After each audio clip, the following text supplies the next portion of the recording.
Hello everybody, a warm welcome to the show. I'm Rebecca McLaughlin-Eastham, and as you can see, you join me on set and in the studio, because this week we're focusing on two cinematic artists from two very different genres. We'll meet an actress who has spanned not only Hollywood but also Bollywood. She also happens to be a former Miss World. I give you Priyanka Chopra. The glaring difference for me was how much on time people are in Hollywood.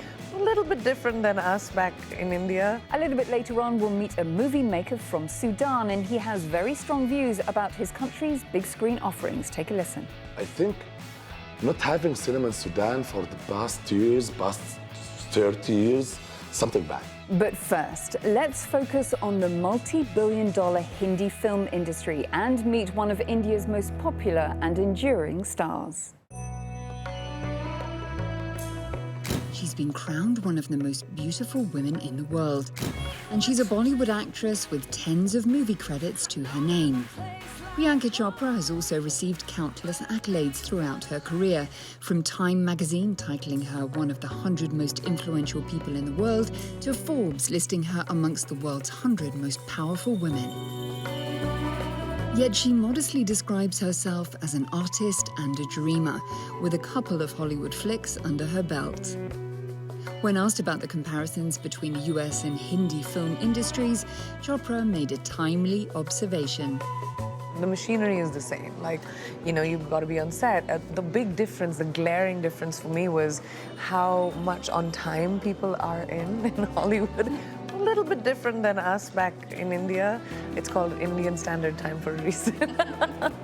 The actress admits to loving aspects of both Hollywood and Bollywood, even though she feels like something of a beginner in Los Angeles compared to her home market, meaning it's almost impossible to say which she yet prefers.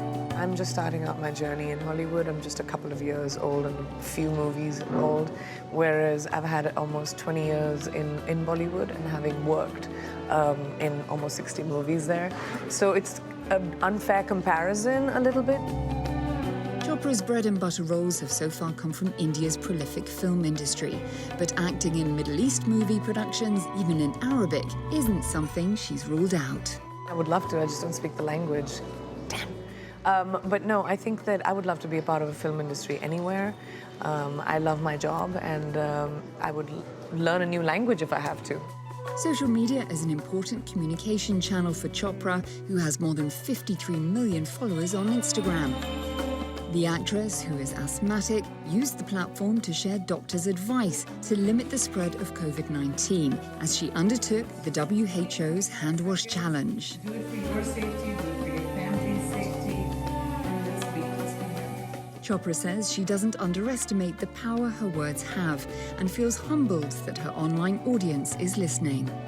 It's not like I set out 20 years ago to achieve that, but I feel extremely grateful and blessed that I have something to say that people want to hear, or that, you know, people find me curious enough through my work to have gotten to know me as a person as well, and not just what I play. And that investment from fans and well-wishers in me and me as a person, I feel, and I take that responsibility very seriously.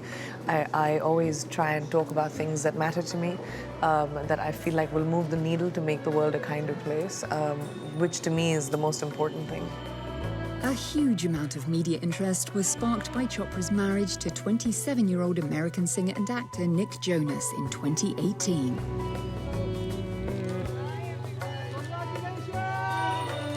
The 37-year-old star says that whilst they value their privacy, they understand that public interest comes with their respective jobs. It's the nature of the beast, as we believe. We've chosen very public professions, and I think I distinctively choose what I like to share with the world, and what I don't like to share always remains private to me. And I've now figured it out. Like, now I know how to handle it. Chopra has a busy couple of years ahead, not least with upcoming film projects, including The Matrix 4. She's also working on an unscripted series about the colourful, music-filled Indian pre-marriage ceremony called Sangeet with her husband Jonas. I'm going to start filming for my new series for Amazon, which is being produced by the Russo brothers. Then I have romantic comedy that I'm doing. It's actually a buddy comedy with Mindy Kaling. Next after that, I'm developing a show with my husband, which is again for Amazon.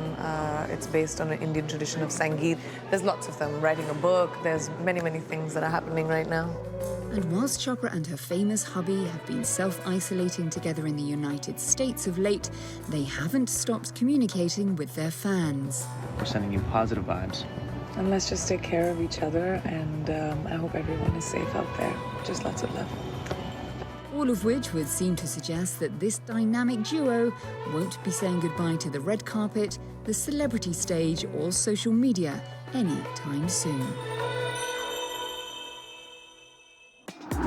From Hollywood and Bollywood to Northeast Africa's cinema scene, which some say could be on the brink of a revival.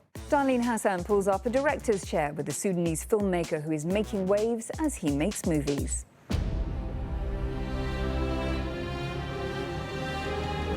Egyptian cinema has captivated audiences in the MENA region for decades.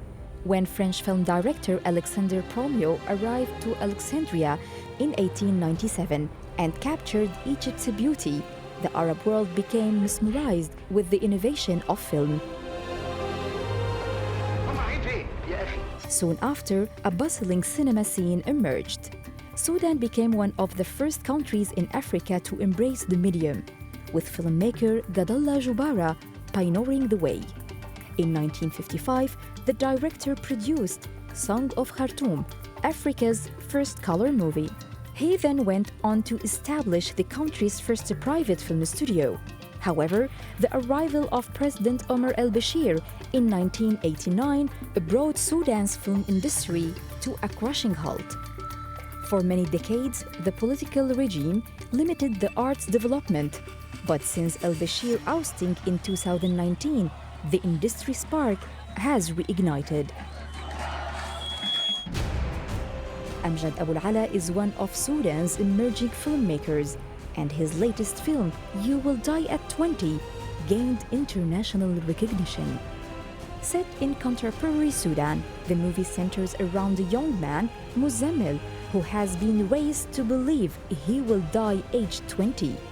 Following a Sufi making, the production at his birth ceremony, until he meets Suleiman, whose beliefs about life go against the town's traditions.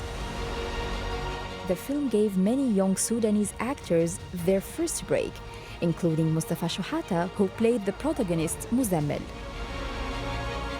With major wins at Tunisia's Carthage, Egypt's El Gouna, and the Venice Film Festival, Sudanese cinema may soon experience a renaissance as the country continues to push its creative boundaries.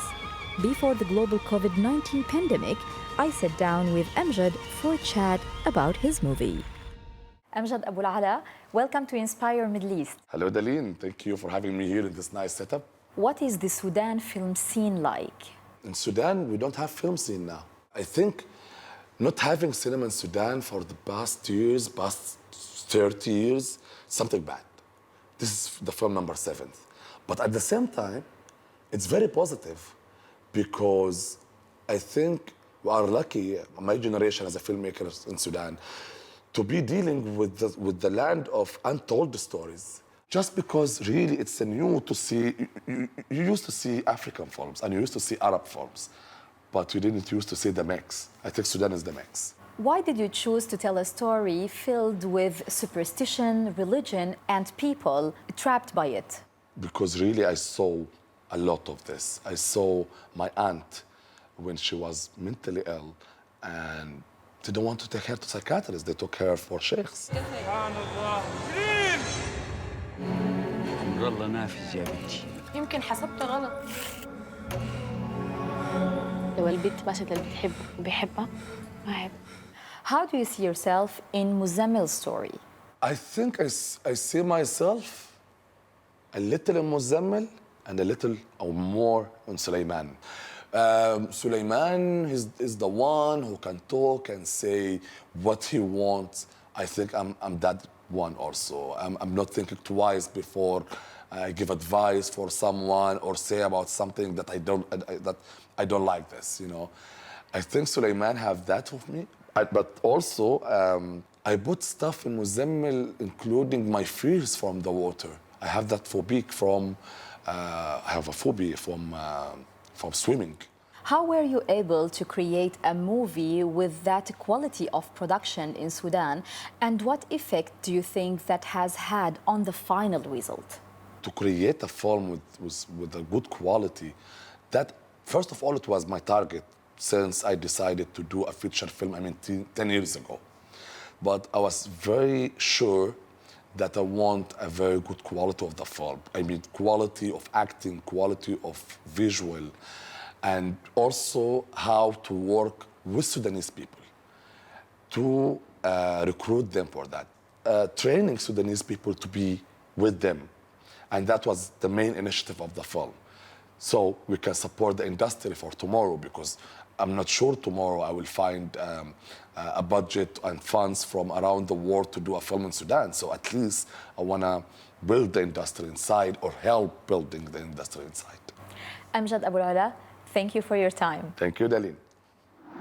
Well, that is a wrap of our shoot. We very much hope that you enjoyed the movie magic of the programme, and do be sure to catch all of our shows online at euronews.com. Before I say goodbye, here are some film-inspired Instagram posts that we liked this week. Take care, and I'll see you next time. Palestinian filmmaker Omar says that he hopes to tell stories of love and humanity through cinema. And Italian film student Valentina enjoyed shooting a short movie in Marrakesh.